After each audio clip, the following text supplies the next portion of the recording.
ভাষার মাস ফেব্রুয়ারি। ফেব্রুয়ারি ভাষার মাস, এবার বোধহয় আন্দোলনের মাস হতে চলেছে। আন্দোলনের ঘোষণা পরপর 2 দিন 2 বড় দলের মাঝ থেকে আমরা পেলাম। গতকালকে আমরা নিশ্চিত হয়েছি যে আওয়ামী লীগ ফেব্রুয়ারি মাস জুড়ে আন্দোলন কর্মসূচি ঘোষণা করছে। আজকে বিএনপির তরফ থেকে তেমনটাই ঘোষণা এসেছে। এটা একেবারে কাকতালীয়ভাবে মিলে গেল কিনা, নাকি এর ভেতরে নতুন কোনো মাজেজা রয়েছে, সেই আলোচনাই করবো এই ভিডিওতে। বলছিলাম ফেব্রুয়ারি ভাষার মাস আন্দোলনের মাস হতে যাচ্ছে। আওয়ামী লীগ গতকালকে ঘোষণা দিয়েছে ফেব্রুয়ারি মাস জুড়ে তারা আন্দোলন করবে। সেই আন্দোলনের অংশ হিসেবে রয়েছে লিফলেট বিতরণ। সামাজিক যোগাযোগ মাধ্যমে ফেসবুকে বিভিন্ন কার্ড ঘুরে বেড়াচ্ছে। সেই কার্ডগুলোতে লক্ষ্য করলাম কোন কোন কার্ডে লেখা 1 থেকে 5 ফেব্রুয়ারি সারা দেশব্যাপী লিফলেট বিতরণ করবে আওয়ামী লীগ। 16 ফেব্রুয়ারি, 18 ফেব্রুয়ারি হরতাল, এরকম কার্ড চোখে পড়ল। এছাড়া আন্দোলন মানে মিছিল, সমাবেশ, এরকম বিভিন্ন কর্মসূচি রয়েছে পুরো ফেব্রুয়ারি জুড়ে। 21শে ফেব্রুয়ারিকে কেন্দ্র করে পুরো ফেব্রুয়ারি জুড়েই তারা আন্দোলন করবে, এবং সেই আন্দোলনটা হচ্ছে সরকার পতনের এক দফা আন্দোলন। তারা ইউনূস সরকারের পতন চায়। ইউনূস সরকারের পতনের মাধ্যমে তারা নতুন কি চায় সেটা অবশ্য বড় বিবেচ্য বিষয়। তারা কি আবার নতুন করে ক্ষমতায় বসতে চায়? আওয়ামী লীগ যেভাবে বলে আসছিল যে সাবেক প্রধানমন্ত্রী শেখ হাসিনা পদত্যাগ করেননি, তিনি এখনো নিয়ম অনুযায়ী, সংবিধান অনুযায়ী বাংলাদেশের প্রধানমন্ত্রী, তিনি আবার ফিরে এসে স্বপদে বহাল হবেন। সেই বহাল হওয়ার পেছনে আমেরিকা এবং ভারত একটা বড় ভূমিকা পালন করবে। সেই প্রত্যাশা নিয়ে কি আওয়ামী লীগ আন্দোলন শুরু করছে? আওয়ামী লীগ যখন আন্দোলন শুরু করছে তখন আজকে বিএনপির স্থায়ী কমিটির পক্ষ থেকে শোনা গেল নতুন তথ্য, যে তথ্যের মাধ্যমে আমরা জানলাম যে বিএনপিও ফেব্রুয়ারিতে আন্দোলনে যাচ্ছে। বিএনপির আন্দোলনের মধ্যে রয়েছে দ্রব্যমূল্যের মানে নিয়ন্ত্রণহীন দ্রব্যমূল্যের ঊর্ধ্বগতি।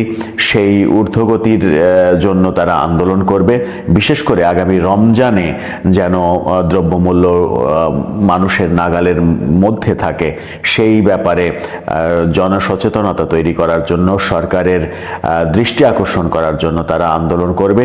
আরেকটা আন্দোলন তারা করবে, সেটা হচ্ছে যে দ্রুত নির্বাচনের আন্দোলন। এখন বিএনপির সব থেকে গুরুত্বপূর্ণ এজেন্ডা হচ্ছে দ্রুত নির্বাচন, কারণ এই সরকার নির্বাচন নিয়ে নানা রকমের তালবাহানা করছে।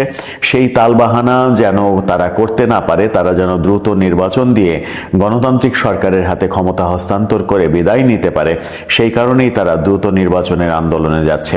এবং তারা এই যে স্পেসিফিক দুটো আন্দোলনে যাচ্ছে, সেটা ফেব্রুয়ারি মাসেই যাচ্ছে। আওয়ামী লীগ যখন ফেব্রুয়ারি জুড়ে আন্দোলনের ঘোষণা দিয়েছে, বিএনপিও স্থায়ী কমিটি থেকে সিদ্ধান্ত নিল ফেব্রুয়ারিতেই তারা আন্দোলন করবে। কাকতালীয়ভাবে এই দুটো আসলে মিলে গেল কিনা, নাকি বিএনপি এবং আওয়ামী লীগের মধ্যে ব্যাক ডোরে কোনো সমঝোতা হয়েছে, যে আভাস আমরা আমাদের পলিটিক্স টিভিতে অনেক আগে বলেছিলাম। অনেক আগে সেই আভাস দিয়ে একাধিক ভিডিও আমরা বানিয়েছিলাম। আমরা সরাসরি এটাও বলেছিলাম যে বিএনপি এমন একটা সময় আসবে, বিএনপি এবং আওয়ামী লীগ যৌথভাবে আন্দোলন শুরু করবে এই সরকারের বিরুদ্ধে। সেটাই কি হতে যাচ্ছে? বিএনপি এবং আওয়ামী লীগের মধ্যে কোনো আলোচনা কি হয়েছে? কদিন আগে বিভিন্ন মুখে কানাঘুষা শুনতে দেখা গেল যে মধ্যপ্রাচ্যের কোনো একটা দেশে বিএনপির সঙ্গে আওয়ামী লীগের একটা মিটিং হবে কিংবা হয়েছে, যেখানে রাজনৈতিক কিছু সমঝোতার একটা ব্যাপার রয়েছে। আওয়ামী লীগ নিশ্চিত করেই জানে যে আগামী নির্বাচনে তারা নির্বাচন করলেও ক্ষমতায় যেতে পারবে না, বিএনপি ক্ষমতায় যাবে। একক সংখ্যাগরিষ্ঠ দল হিসেবেই বিএনপি ক্ষমতায় চলে যেতে পারে। সেই ক্ষেত্রে আওয়ামী লীগ বিএনপিকে সহযোগিতা করবে, আওয়ামী লীগ এবং বিএনপির মধ্যে একটা সমঝোতা হবে। আওয়ামী লীগ বিএনপিকে সহযোগিতা করবে এই কারণে যে ইউনূস সরকার থাকলে আওয়ামী লীগের জন্য যে মুসিবত চলে এসেছে সেই মুসিবত বিএনপি সরকার, রাজনৈতিক সরকার থাকলে অনেকটা কমে যাবে, তারা ঠিকঠাকভাবে রাজনীতি করতে পারবে। সেই সমঝোতাই কি তাদের মধ্যে হয়েছে? সেই সমঝোতার প্রতীক হিসেবে আমরা দেখছি ফেব্রুয়ারিতে দুই দল আন্দোলনে যাচ্ছে। সমঝোতা হোক আর না হোক, একটা ব্যাপার কিন্তু স্পষ্ট, বর্তমান সরকারের বিরুদ্ধে বিএনপি এখন আদা জল খেয়ে নেমে পড়েছে। আওয়ামী লীগ নামবে, খুবই স্বাভাবিক। আওয়ামী লীগ আন্দোলনের ঘোষণা দিয়েছে, যদিও আওয়ামী লীগ আন্দোলনের ঘোষণা দিয়েছে, সেই আন্দোলন করতে পারবে কিনা শোনা যাচ্ছে মার্চে নেতারা ফিরবেন এমন বিভিন্ন গণমাধ্যমে তারা সাক্ষাৎকার দিচ্ছেন। এর আগে আমরা 10 নভেম্বর নূর হোসেন দিবসে আওয়ামী লীগের একটা আন্দোলন কর্মসূচি ঘোষণা দেখেছিলাম। সেখানে নূর হোসেন দিবস উপলক্ষে ডোনাল্ড ট্রাম্পের ছবি নিয়ে, তাকে শুভেচ্ছা জানিয়ে ডোনাল্ড ট্রাম্পের ছবি নিয়ে মিছিল সমাবেশের ঘোষণা ছিল, এবং ব্যাকগ্রাউন্ডে যেটা ছিল সেটা হচ্ছে ডোনাল্ড ট্রাম্পের ছবি নিয়ে যখন মিছিল করবে সেই মিছিলে পুলিশ বাধা দেবে, ছত্রভঙ্গ করবে, টিয়ার সেল ছুড়বে, বেধড়ক গণপিটুনি করবে। তখন ডোনাল্ড ট্রাম্পের কাছে একটা ইনফরমেশন যাবে যে তার ছবি, তাকে অভিনন্দন জানিয়ে যে মিছিল হয়েছে সেই মিছিলও পুলিশ পণ্ড করে দিয়েছে, বাংলাদেশের পুলিশ, ইউনূস সরকারের পুলিশ। শেষ পর্যন্ত আমরা ওই অ্যারেস্টের ঘটনা দেখেছি, ডোনাল্ড ট্রাম্পের লিফলেট সহ, ফেস্টুন সহ কয়েকজনকে অ্যারেস্ট করেছিল পুলিশ, কিন্তু কার্যত 10 নভেম্বর আওয়ামী লীগ মাঠে ছিল না। আওয়ামী লীগের বিরুদ্ধে অন্যান্য রাজনৈতিক শক্তি সক্রিয় ছিল মাঠে, আওয়ামী লীগ মাঠে নামেনি। এবারও ফেব্রুয়ারিতে ঘোষণা দিয়ে আওয়ামী লীগ মাঠে নামবে কি নামবে না সেটা নিয়েও অনেক আলোচনা হচ্ছে। তবে একটা আলোচনা হচ্ছে যে আওয়ামী লীগ মাঠে নামুক আর না নামুক, জনগণের কাছে একটা বার্তা তারা দিতে পারবে যদি আন্দোলনের ঘোষণাটা আসে। সত্যিই এসেছে, যদিও বার্তাটা হচ্ছে যে তারা মাঠে রয়েছে, তারা সক্রিয় রয়েছে। যারা আওয়ামী লীগ করে, বাংলাদেশের 35 থেকে 40% মানুষ আওয়ামী লীগ করে, তাদের একেবারে ফিক্সড ভোট, এরকম 35% তো একেবারেই ফিক্সড ভোট। মনে করা হয় যে এই মানুষগুলোকে অন্তত কিছু আশার আলো সঞ্চার করার জন্য আওয়ামী লীগ এ ধরনের কর্মসূচিতে যাচ্ছে, কিন্তু সেই কর্মসূচি থেকে কোনো ফলাফল তারা নিয়ে আসতে পারবে কিনা সেটা সময়ই বলে দেবে।